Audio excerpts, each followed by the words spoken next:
Good evening, ladies and gentlemen. Excuse me. Welcome to this presentation from the national headquarters of the Theosophical Society in America. Most of you know me. My name is Cianciosi. I'm the Director of Public Programs, and this evening it is my privilege to be able to be with you and share with you a lecture on a topic which I hope will be relevant and helpful. But before I do that, I want to extend a great thank you to the many people who have donated during our annual fundraising event, and of course all the people who have donated throughout the year.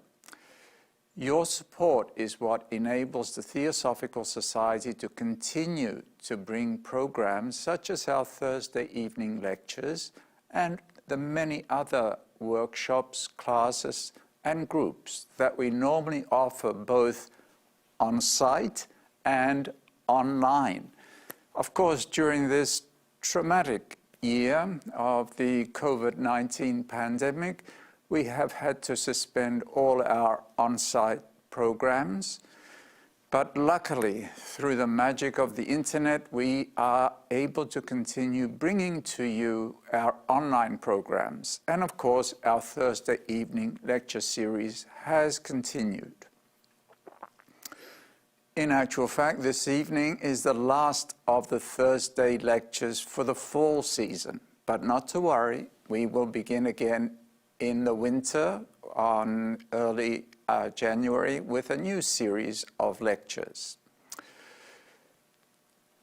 While these lectures are presented by a variety of speakers on a variety of topics, they are all intended to serve the mission of the Theosophical Society.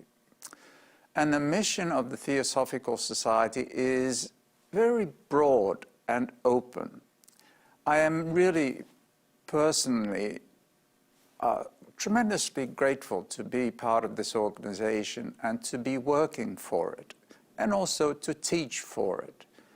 I think the three objects of the Theosophical Society are indeed inspiring, and I am proud to be associated with them. This evening I am talking on a topic which I have given a title, The Ultimate Challenge for Humanity, Unity, Peace, and Love. This is very much in accordance with at least one, if not all, of these three objects of the Theosophical Society. Many of you already know what these three objects are. You can also consider them as the three pillars of the Theosophical Society. And these are to form a nucleus of the universal brotherhood of humanity, without distinction of race, creed, sex, caste, or color. How relevant. And do not let the word brotherhood mislead you. It is the family of humanity. It is not regarding male or female. The second is to encourage the comparative study of religion, philosophy, and science. To be a theosophist does not require that you adhere to one religion or another religion. We are not so concerned with that. We are concerned with the ultimate realization of truth. There is no religion higher than truth, and therefore we are seekers of truth. And the third object, which is in accordance with that seeking, to investigate unexplained laws of nature and the powers latent in humanity. Now, to be a theosophist is basically to have an agreement with those three objects and to act in accordance with those three objects.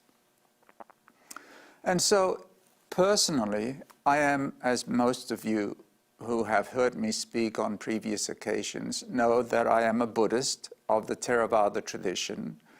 I was a Buddhist monk for 23 years, which is quite a long time, and I'm very grateful for that experience. the wonderful exposure that I had to meditation masters and people who set an example of what a spiritual life could be. I am always grateful for that experience. And as I said, I am now grateful to be part of the Theosophical Society as a layperson, no longer a Buddhist monk, but still a Buddhist. And I feel very much at home within the Theosophical Society because it is a big umbrella. All seekers seeking in good faith who are in accordance with these three objects are welcome to be part of this family, part of this community. And so this topic this evening, the ultimate challenge for humanity, unity, peace, and love. I think that this year, when I first thought of giving this lecture, it was many months ago, but it wasn't that long ago. And I think the incentive was just from having lived through this traumatic year. Not only the pandemic, but also the terrible polarization that exists in our society and the seemingly endless conflict that is all around us, at least expressed verbally. And this certainly is unsettling, unpleasant, and for me something that I find baffling, that so many good people, and I really do believe that the vast majority of people are good people. My neighbors are good people. The people that I work with are good people. When I walk down the street, the majority of people I encounter, I'm sure, are good people. I know there are many people in this world who are not necessarily good in the sense of having altruistic intentions. I know there are many people who have very selfish, mean, cruel intentions and are quite happy to act on them. But personally, I don't interact with many people like that. Most of the people that I interact with, most of the people in my community, my immediate community, and I assume this may be the case with you as well, because we are amongst the fortunate people, the blessed people, those of us who can live in a stable society, which seems to be reasonably harmonious at some level, where we feel safe. Nevertheless, there is always that underlying tension of conflict that seems to be so prevalent in especially in our media, and especially around topics such as politics and religion and many other aspects. So when I thought of why is it so difficult for human beings to live together in harmony? Why is it so difficult for us to create peace? Why is it so difficult for us to experience and share love for one another? And then I was reminded of this object of the Theosophical Society is to create a new nucleus of the universal brotherhood of humanity, which seems to indicate that this is an object that we would like to accomplish, actually to bring people together with no distinction of sex or race or creed or belief, caste or color, and be a brotherhood, a united, harmonious group. And yet it seems to have been an object that we have not as yet realized. From its inception, the Theosophical Society started in 1875, if I am correct, with these three objects. It was not long after its foundation that various schisms or disagreements and the splitting off occurred. And this seems to be a pattern that we find in all endeavors that human beings undertake. It is almost something that is destined to undermine our higher ideals. And I can appreciate that in the worldly pursuits, we can say in the pursuits for power and money, things of the world, which are usually associated with competition and conquering and overpowering and acquiring, becoming more powerful in terms of acquisition. I can see that that preoccupation would be fraught with conflict and possibly strife and war. But what really is puzzling to me is when I see this exact same thing happening over and over in all forms of so-called spiritual endeavors, amongst people who are spiritual seekers, amongst people who are committed to certain ideals. And so if we look back at the various religions, all of them, whether when we look back at the history of religion, whether it's Christianity, Judaism, Islam, Hinduism, Buddhism, these are the main religions, but there are scores of others.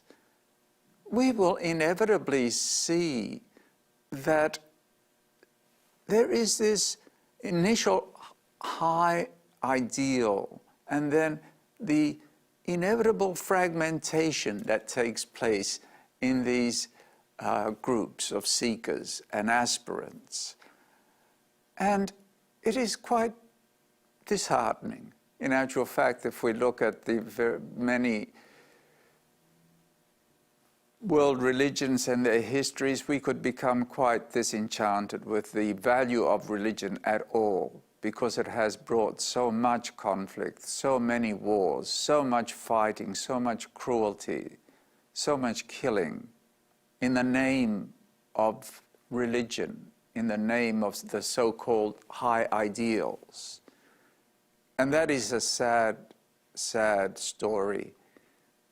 I find that very disheartening. And I do see it as a challenge for us to overcome. As I said, I'm a Buddhist, and so I know more about Buddhism than the other religions, obviously.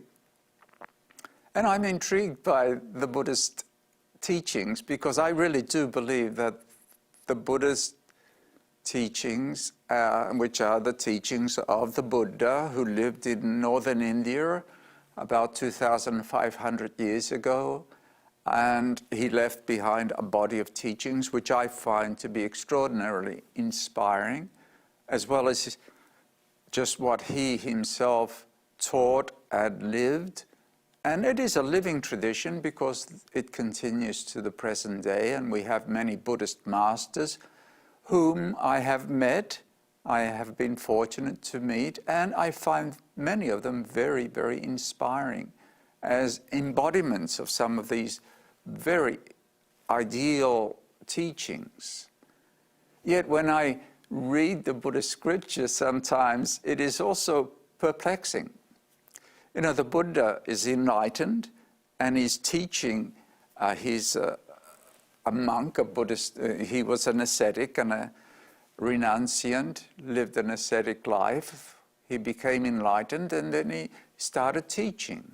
And this teaching is very beautiful. I mean, when you read it, it's so beautiful. It's the Eightfold Path, and I may speak a little more about the Eightfold Path, but what it points to and the standard of understanding and aspiration and the life that it is encouraging, the qualities that it is encouraging are so inspiring. And so I would just imagine being in the presence of the Buddha, Imagine hearing these teachings, having him there. You would think that the community around him would automatically be just the most united, peaceful and loving group of human beings. And possibly for the most part they were. Nevertheless, it is interesting to read some of the accounts that are in the Buddhist text, the canonical text, that represent, I do think, quite accurately what took place and recount some of the events that occurred during the Buddhist life. One of them is very interesting. It occurred at Kosambi, which is a place in the Ganges Valley, or was a place. And there occurred these are disciples of the Buddha, they're Buddhist monks, and it was supposedly quite a large community of monks living in monasteries in that region. And just by chance there arose a disagreement between two monks. And these were quite senior monks because they had disciples and followers. And you know, in my mind, they're senior monks. You think they're well versed in the teachings, they're well practiced, and maybe accomplished in that teaching. And yet, when you read the story, it seems so ridiculous. There was a slight disagreement between these two monks regarding a very small matter of discipline, or whether a particular event was wrong against the discipline or whether it was right. A trivial thing, etiquette, something to do with etiquette. I won't go into the details, but it was trivial. But it led to some misunderstanding, and that misunderstanding grew into some disagreement, and then an all-out conflict, where one accused the other of misrepresentation, the other retaliated by calling the other one a liar, and they had their followers, and they encouraged their followers, of course, to support them, each one, in accordance with their interpretation of this situation. And this blew out of proportion, apparently, as it's recorded in the scriptures, whereby this group of two groups of monks could not live together any longer. And the story is that there arose this schism of, as it says, striking against each other with words of dislike, criticism, abuse. It wasn't a physical conflict, but certainly a lot of, say, backbiting, and I would probably say a lot of angry words being thrown around. Fortunately, in those days, they didn't have the internet, and so it was just limited to who was in that particular area that could be involved in this conflict, verbal conflict. So this sounds strange to me. These monks, I mean, if they're Buddhist monks, they're supposed to be peaceful and enlightened. Why are they behaving like this? And but that's not the end of it. The Buddha went to this community and spoke to them, and taught them, said, this is not the way for us to live together in harmony and in peace. Put aside these conflicts.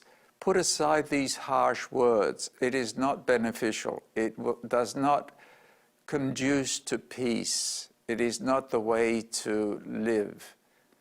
He went to one group. He went to the other group. He tried to resolve their disagreement. What do you think they said? Lord, you are enlightened. Abide in peace. Leave this matter to us. We will settle this. And the Buddha had no way of convincing them to put aside their disagreement. Now, the Buddha is very wise. You would think he is also, their teacher, that they would listen to him. No. So the Buddha said, these fools, they do not know what they say. They talk without thought, angry words, empty words. They do not know the harm they are doing. And he left. He left and went on retreat.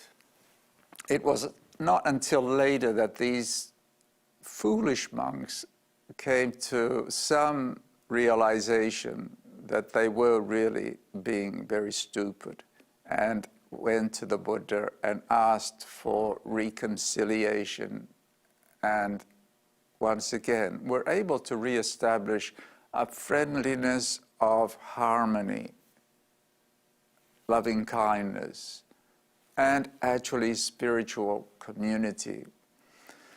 Now that seems to be, you can say, well, that's a story in the scriptures. It took place 2,500 years ago. Well, actually, I can give you a lot more stories, much worse than that. I was thinking about this evening. One of the events that occurred at the monastery where I ordained. I became a Buddhist monk in Bangkok in 1972 at Wat Pleng Vipassana, which was it's still there, a meditation monastery in Bangkok. And I remember being newly ordained as a novice and just becoming familiar with the other monks, getting to know what these monks are like. And contrary to my expectation of these holy monks, I began to see that they were quite flawed human beings. And in particular, there were two monks that I want to talk about this evening. One I call the angry monk, because he was just a very kind of intense person, and he was built like a bouncer. He had muscles. He was short, but stocky and big. And he was always really intense, a kind of this presence that made me feel that he was angry. And there was another monk there whom I called the talking monk. He was rather thin and tall, and he talked all the time. Now, I couldn't understand Thai at the time, but he could speak English, so I could understand him. And he just talked about anything, any nonsense. He would just go on and on and on and talk. And these two monks did not get along very well. And the best thing for them would be to be apart. Unfortunately, they lived in the same monastery, close together. And one day, it blew up. The angry monk couldn't hold it in anymore. The talking monk didn't stop talking. The angry monks just picked up this thin talking monk and beat him up. And I mean literally beat him up. And the police were called. And this poor monk was black eyes, and it really got out of control. And you think, wow, is that possible? Wow, why is that possible? These are Buddhist monks living in a monastery. Aren't they supposed to be peaceful and living together in unity and harmony? Yes. But they're flawed. And this is why for human beings to create unity, peace and love, to live in unity, peace and love, is a tremendous challenge, because we are working with flawed human beings. We are working with human beings who are still driven by ignorance, motivated by greed and aversion, with ego and pride.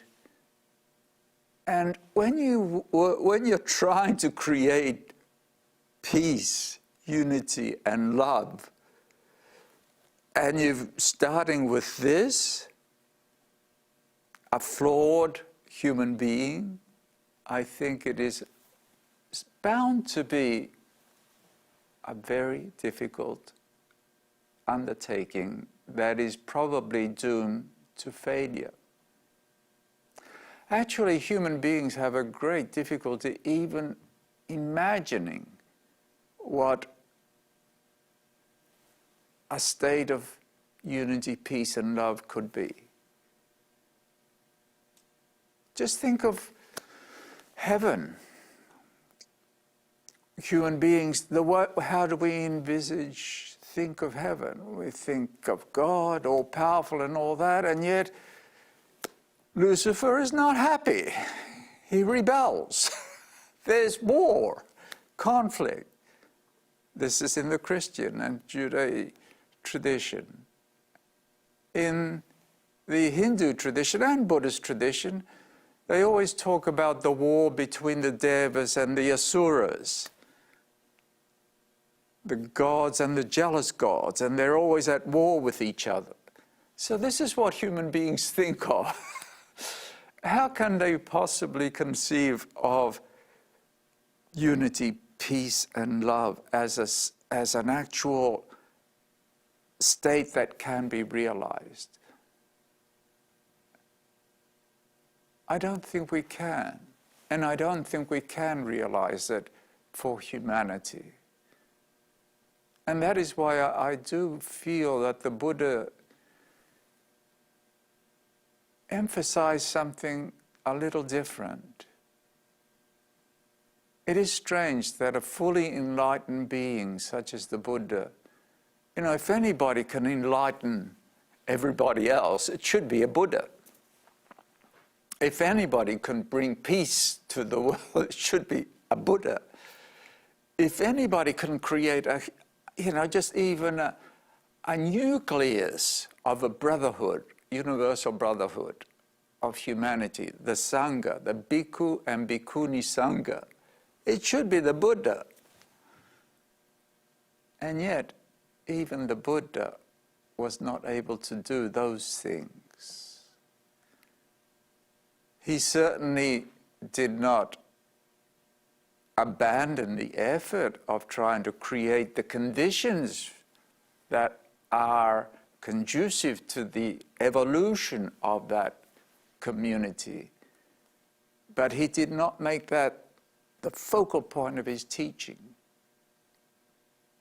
What he did was to address the root problem, the flawed human being. The root problem is in the heart and mind of the human being. So the Buddha's teaching, rather than primarily focusing out there, trying to make the world and society perfect, he did put a lot of effort in trying to give guidance, in trying to encourage the evolution of that which is conducive to harmony and well-being. But the focus of his teaching, he knew where the root problem that had to be solved was, and that was pointing straight in to the individual heart and mind. The root problem is in the mind that is not yet peaceful, pure, and full of love. There's a very interesting story in the scriptures again about the Buddha's life. On one occasion, the Buddha, he quite often, he traveled everywhere on foot, and he traveled all over the Ganges Valley, teaching various people who were interested. But often he would spend time alone in the forest and jungles, as was the custom of the Buddhist ascetic monks and other ascetics of the time. On this occasion, the Buddha spent the night in this forest And it must have been in the months of December or January, something like that, because it was the cold season in the northern India, in the Ganges Valley. And he spent the night there, and in the early morning, Buddhist monks don't, have very little. He had his robes and his alms bowl, and he slept on the ground. And in the morning, he was sitting meditation, cross-legged, and it must have been close to a trail, because villagers and merchants would travel from village to village on these trails, and it must have been where the Buddha was sitting, must have been close to one of these trails, because in the early morning a merchant came by and saw the Buddha sitting there, and he went to pay homage, because it was the custom. A spiritual seeker, a religious mendicant, we pay homage to him. And the merchant said to the Buddha, "Venerable Sir, did you spend a pleasant night here?" And the Buddha replied, "Well, if anybody can say that they spent a pleasant night, I am one such person. I am a person who spent a pleasant night here." And the merchant said, "But Venerable Sir, how can you have spent a comfortable, pleasant night? You're laying on the ground. It's kind of, there are only a few leaves on the ground. It's hard. These are the cold months of the year. Your robes are thin and patched, and it would hardly seem that it would be a very pleasant night." And the Buddha replied, "Well, merchant, imagine there is a person of wealth, such as yourself, who lives in a castle, who lives and sleeps in a bedroom on grand bed with pillows and blankets, and is guarded on and is looked after in every way. If that wealthy merchant with all of that physical comfort is laying on his bed at night, and his mind is afflicted by fear, do you think he would sleep well? No, Venerable Sir. Well, what about if his mind was afflicted by anger and resentment? Do you think he would sleep well? No, Venerable Sir. Well, what about if his mind was afflicted by remorse and guilt? No, he wouldn't be able to sleep. What about if his mind was afflicted by desire and lust and wanting? Would he sleep well? No, Venerable Sir. Then, merchant, know this. Greed, hatred, and delusion have been cut off at the root, have been abandoned. Therefore, I sleep, or I spend a pleasant night here on the ground. And this is a very telling story, because throughout the Buddha's teachings, he pointed to this as the goal of the spiritual life. Turning the attention inwards, the root of all problems, the root of all conflict, the root of all wars, the root of all the problems that humanity experiences and individuals experience are greed, hatred, and illusion. Blinded by ignorance, led by craving, we put out the causes for conflict, the causes for war. We act and live in ways that generate those states. And as long as the mind is flawed in this way, I do not think there is any chance for human beings to create peace, unity, and love.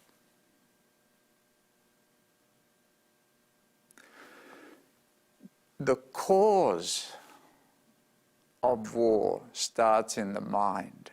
The cause of conflict is in the mind of human beings. It is even in the, I think, it is in the Charter of the United Nations, where it says that the cause of war it arises from the minds of people. Therefore, the peace should also come from the mind of people. Only really peaceful people can hope to bring peace to the world.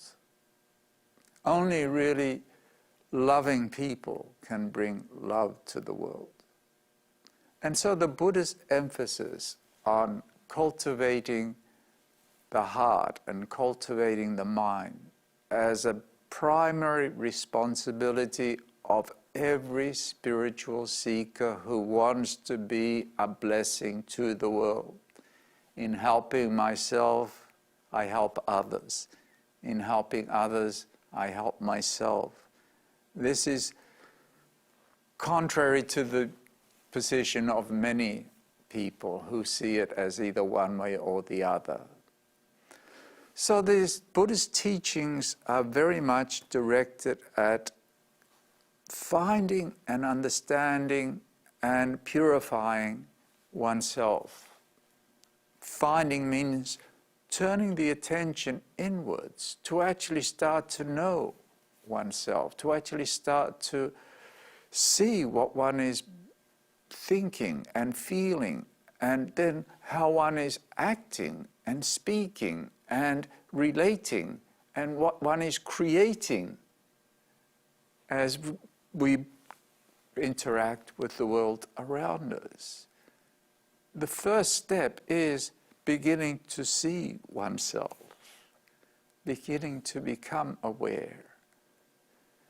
And so those of us who have been fortunate, you see, there are many of us now, I think, who have been blessed with having heard teachings, having been inspired. We actually do have a large number of human beings. I don't know if it's the majority or not the majority. I don't really know. But there is a large number of human beings who actually appreciate these ideals of unity, peace, and love.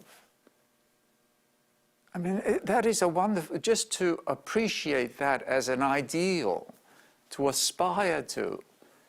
It hasn't always been the case. And amongst a great many people, it's still not the case. I know that in this world there are many, many people who have not the slightest interest in unity, peace, and love. They don't think that that's the purpose of their lives.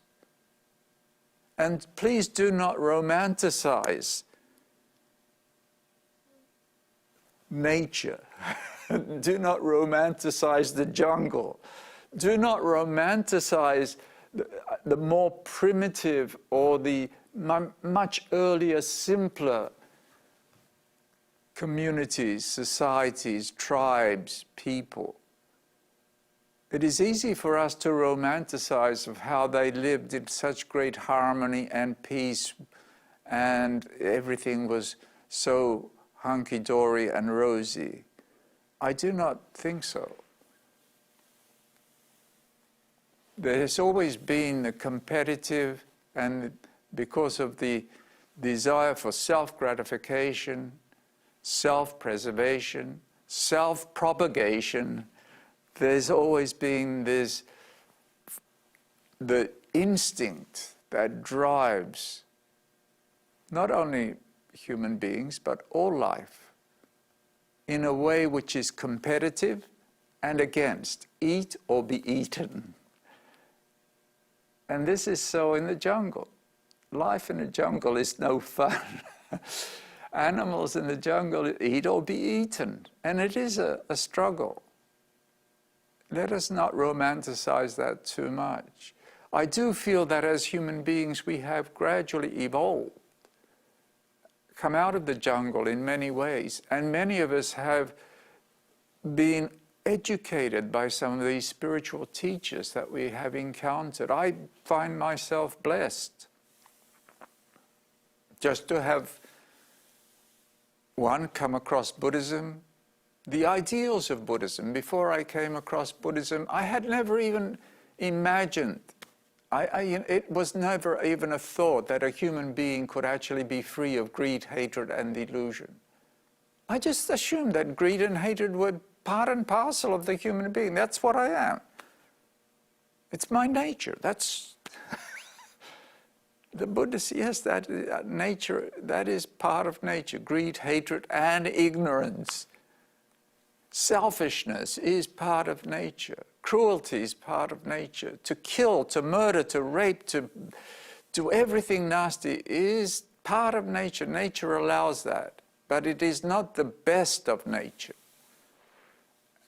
And so these spiritual teachers point us to something that is better, a possibility of something that is better.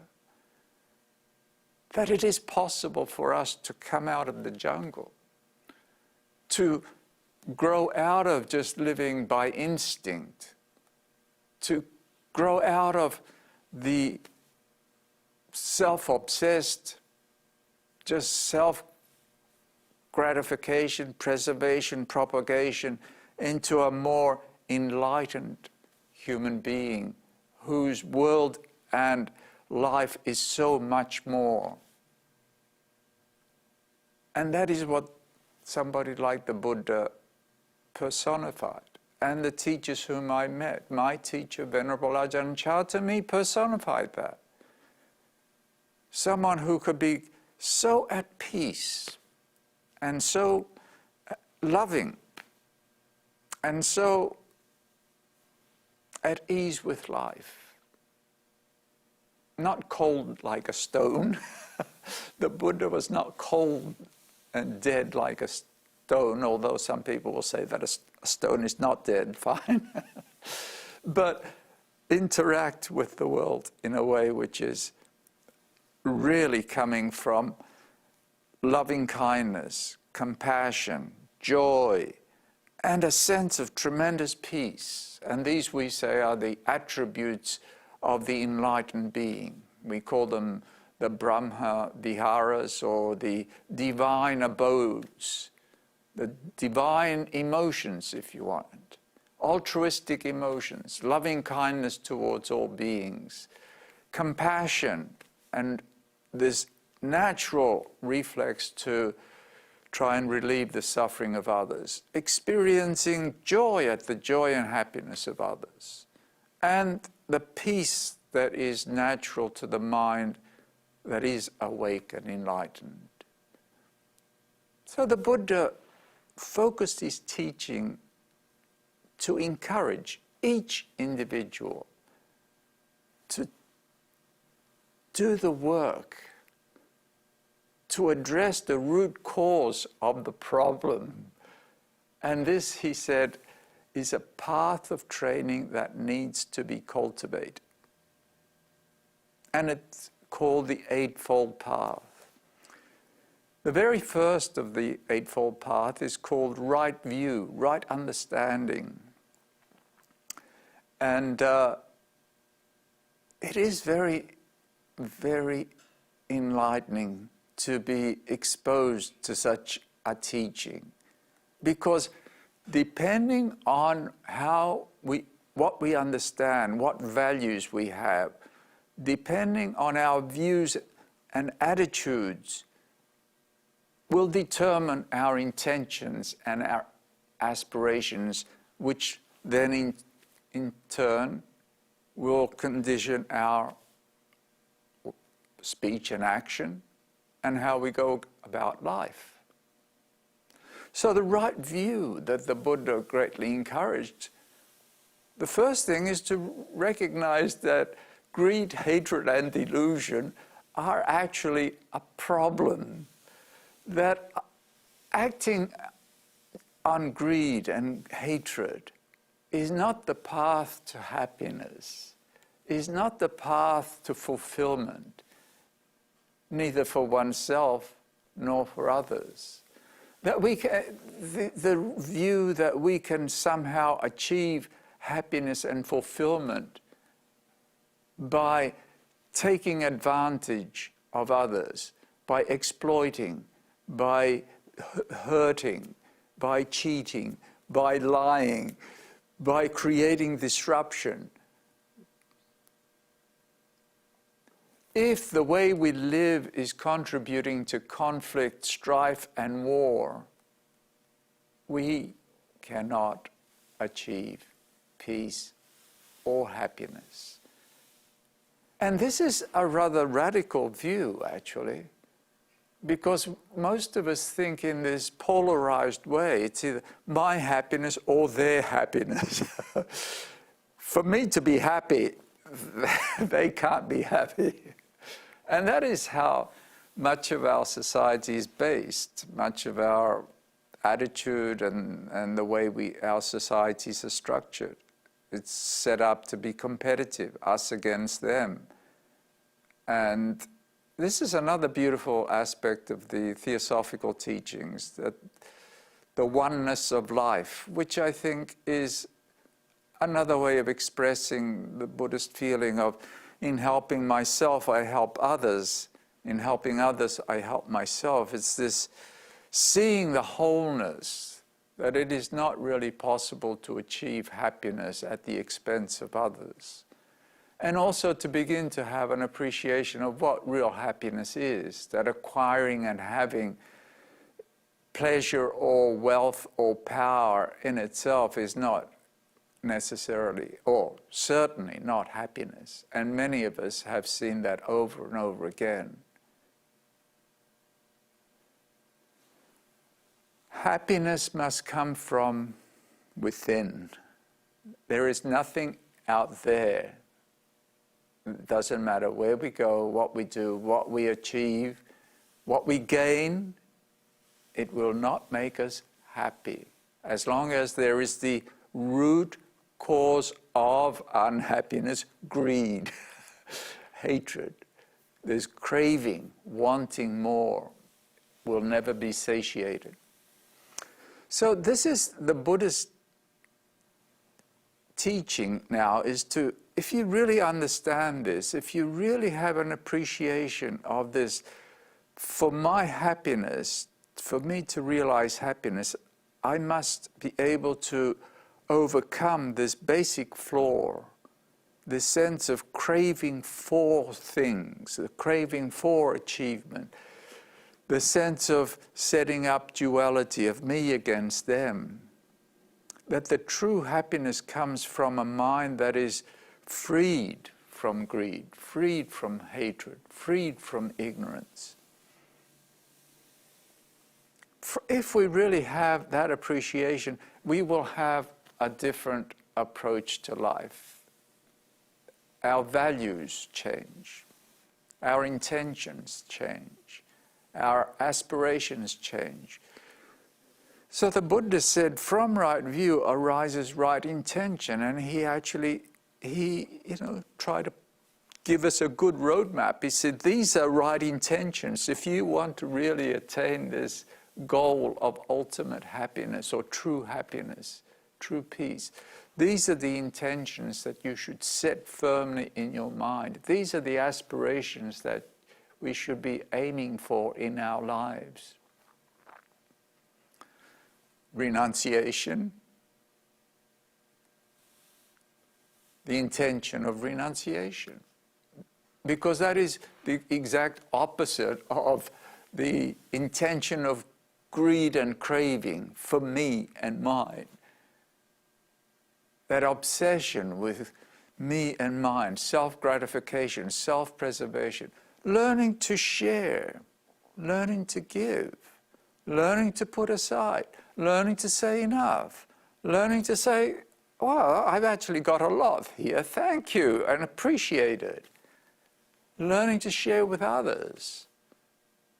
So this ability to open the heart and share with others in every way. And in Buddhist countries, this is one of the most beautiful qualities that is so evident. How generous Buddhist people are. They may not be virtuous in many other ways, but they are very generous, just because this teaching is so ingrained. So the intention to actually be a person with an open heart willing to share with others, not just for me, but for others as well. My happiness, their happiness, my happiness. The second right intention is the intention of goodwill, loving kindness, rather than anger, irritation, hatred, goodwill, friendliness, loving kindness, that this is something we can generate within us, the attitude of goodwill and loving kindness towards all beings. At least start off with somebody close by, your own family maybe. And I'll talk a bit more about that towards the end. And the third intention is the intention to live a harmless life, to do no harm, or as little harm as possible, to tread very lightly on this planet. Being alive and having a body and having to eat, it's just naturally, it implies that we are a burden on the planet. We consume. But the intention is to create us the least harm as possible and to try and relieve suffering wherever possible. So if we really start to see that it is really our aim to achieve happiness and to eradicate these root causes that create conflict, greed, hatred, and illusion, we must establish these new intentions. Intention of renunciation, intention of loving kindness, and intention of harmlessness, not hurting in any way. And once we establish those intentions, we must carry through with them in the way we act and speak. And speech is one of the very, very important ones. And this is where often people fail, like those Buddhist monks in the time of the Buddha. I'm sure they knew they had right view, supposedly, and right intention, but then they didn't act on it. They started to speak in ways that were very disruptive. And so right speech is very important to really put some effort into cultivating speech that is conducive to peace, to harmony, to unity, speech that reflects our intentions of goodwill and loving kindness. And the Buddha did, he was quite explicit.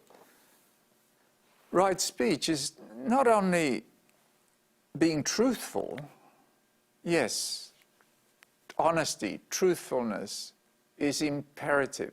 It is critical. It is fundamental.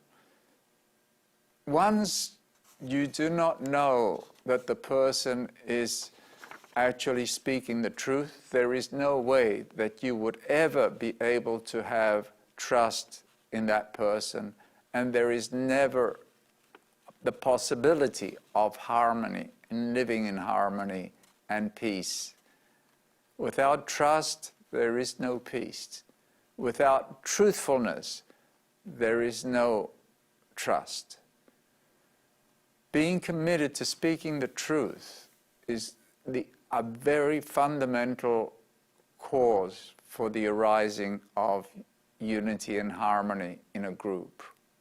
Without it, there is no hope for it. So I cannot stress the importance of speaking honestly, truthfully, at the right time, at the right place, in the right way, out of loving kindness, in a way that is beneficial. So much of the distrust, so much of the suspicion, so much of the polarization and conflict arises from the lack of trust. because of the lack of commitment to truth. So the speaking the truth, refraining from telling lies, is fundamental from the Buddhist perspective. Avoiding backbiting and malicious slander, trying to break up the unity by pitting one group against another, spreading rumors about people. That is the cause of conflict, strife, and misery. It should be our intention to speak not only the truth, but speak in a way which helps to resolve conflict and disagreements, finds ways of bringing people together, trying to reinforce the sense of unity, belonging to the one family, the one group, humanity, rather than relishing the gossiping, backbiting that creates schisms, fights, mistrust. Refraining from harsh and abusive speech that hurts. So much of the, even comedy, so much of language these days is around that. Refraining from idle chatter that just clutters the wavelengths, just clutters everybody's minds. Today, media, television, internet, radio, papers, everything, and it's just so much chatter, and that's why there is so much confusion. Right speech is so fundamental to creating harmony that I personally, feel that we should all be very, very committed to training ourselves. The Buddha went on, and tonight I will be running out of time, but the Buddha went on and spoke about right action, how to refrain from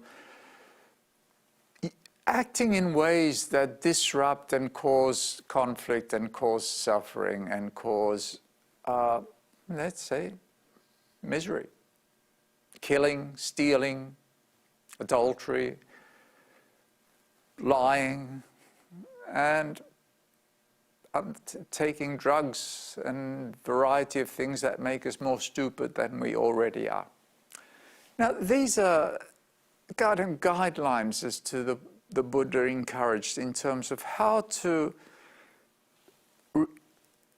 act in the world with regards to the way we live our lives. Earning a living is important. To try and earn a living, a livelihood, by means that are not exploitive of others. To act with our bodies in ways which are not hurtful and hurting others. To speak in ways which are conducive to harmony, conducive to unity, conducive to peace. So we have the right understanding, we have the right intention, we have this right, speech and right action and right livelihood. So why doesn't it happen? Because we have to be mindful. We have to be present and awake and know what we are doing, what we are saying, how we are relating. There is a great deal of interest these days in the practice of mindfulness. And mindfulness is a word that is English, obviously. The Buddhist term for mindfulness is rather special, though.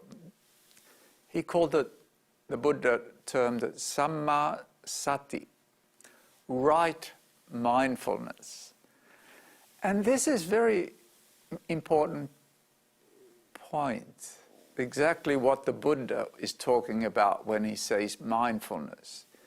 He's not talking about just alertness or just being awake or just being present. He's actually relating that state of being awake and mindful to those other factors that we've spoken about. Right view. So that mindfulness is intelligent, has an understanding that is correct. Otherwise, just to be alert, you can be a very alert bank robber. You can be a very alert murderer. Actually, if you want to be a bank robber, you probably have to be very aware and very alert indeed. That is not right mindfulness from the Buddhist point of view. So mindfulness here is educated mindfulness, mind fully present with the understanding of right view, right understanding. And with the intention, it's educated, it has a purpose. The intention is renunciation. The intention is loving kindness. The intention is to harmlessness. And to act on that.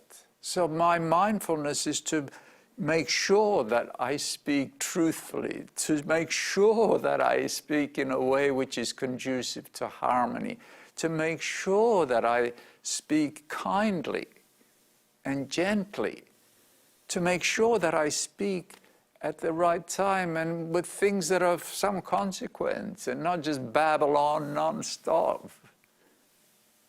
To this mindfulness that is educated and associated with the intention to help me act accordingly so that I don't go around killing and stealing and committing adultery, keeps me away from those ways of behavior.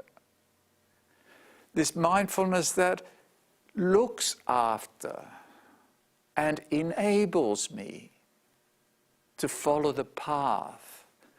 So this mindfulness has to be educated, intelligent, with right view, and then it has to have some oomph. It has to have some strength so that it can actually encourage me to implement. And that comes from the effort, the right effort.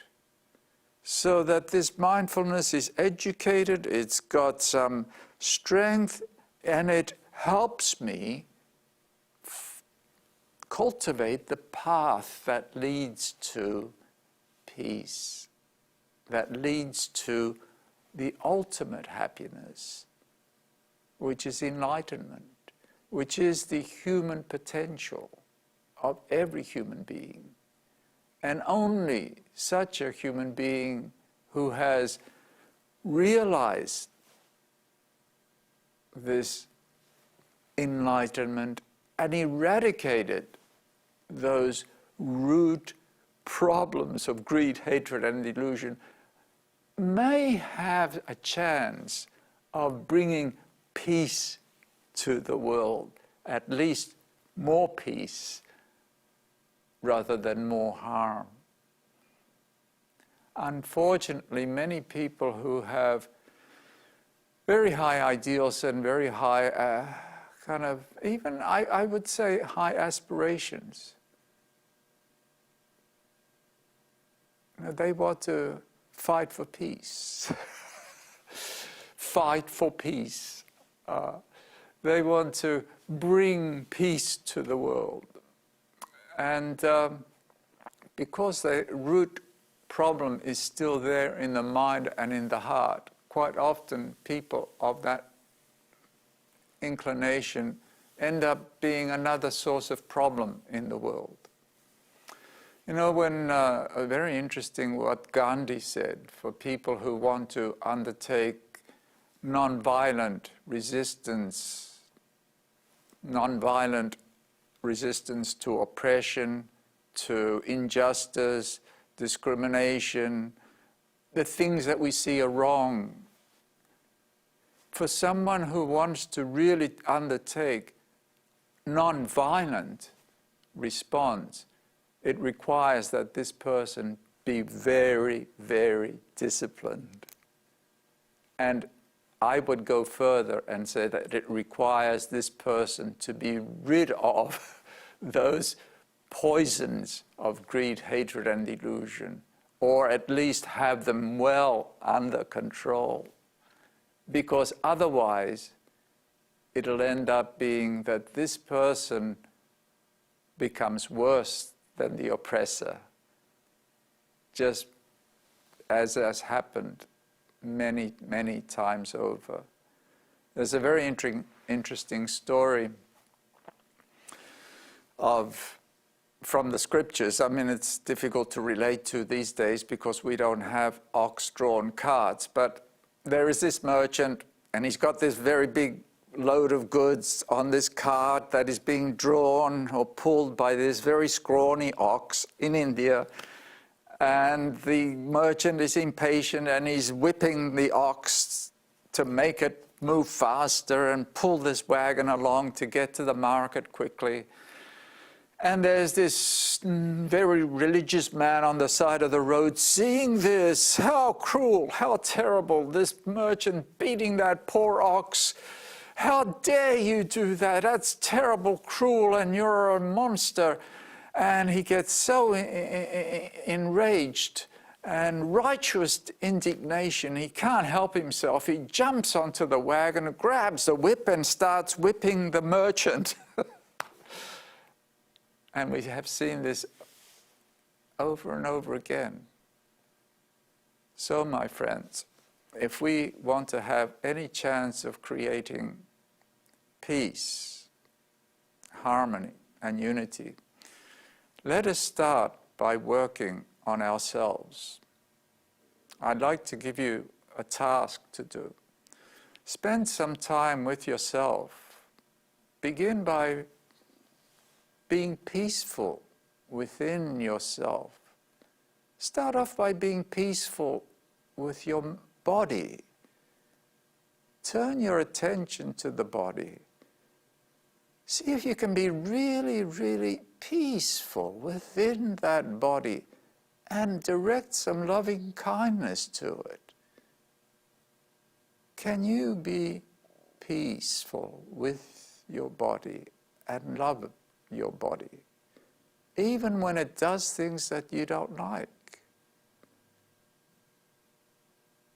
Can you be at peace within yourself and feel a sense of contentment and deep joy within yourself for even a few minutes? Start there. Feel that peace, that joy, that loving kindness within yourself, and then try to generate it towards. Start with something really easy, your kitten. And kittens are very easy to love, except when they keep you up at night, and then you've got to work at it. See if you can generate that feeling towards your family, your husband, your wife. And then see if you can act on it in the way we speak and the way we relate. We want to save the world? Well, let's start in a small step. Unity, peace, and love. If we develop those within ourselves, we will be able to bring it out into the world. Peaceful people bring peace to the world. Thank you for listening to me this evening. I have gone over time, and I do apologize for that. This is the last lecture, and my lecture is not really a lecture. I always think of these as a reflection on a particular topic. I hope it's been of some value to you. It is just my reflection. It is not meant to be authoritative in any way, but it's for you to reflect on and see what of it resonates and is valuable. If it's not, I'm sorry. But thank you so much for being with us this evening. I do encourage you to remember that our Thursday lectures begin again in January. In the meantime, I want to mention that we do have a gong bath on Saturday evening, virtual gong bath, a virtual gong bath experience with Marian and Gabriella Kraus. And if you go to our website and scroll down under programs, you can register for that. It is quite an immersive experience. On Monday night, we have a very special program that will be streamed just as this talk is streamed, so you can just tune in once again to our YouTube channel, and it will be the winter solstice celebration. And this is a very special winter solstice this year. It only occurs once every 800 years, I'm told, and it is a special event that we're putting on for this solstice. I invite you to join. It's free, and we will have the national president, Barbara Hebe, who will be speaking, and there will be some meditation as well. We have many other programs that are being offered online. Please do visit our website. Please do participate in the ones that are of interest to you.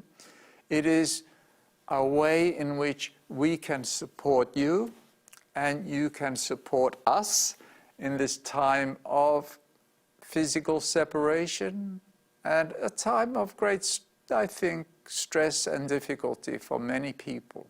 We all need to support each other. And in supporting each other, we will make life better for all. Thank you all. Stay safe. Good night.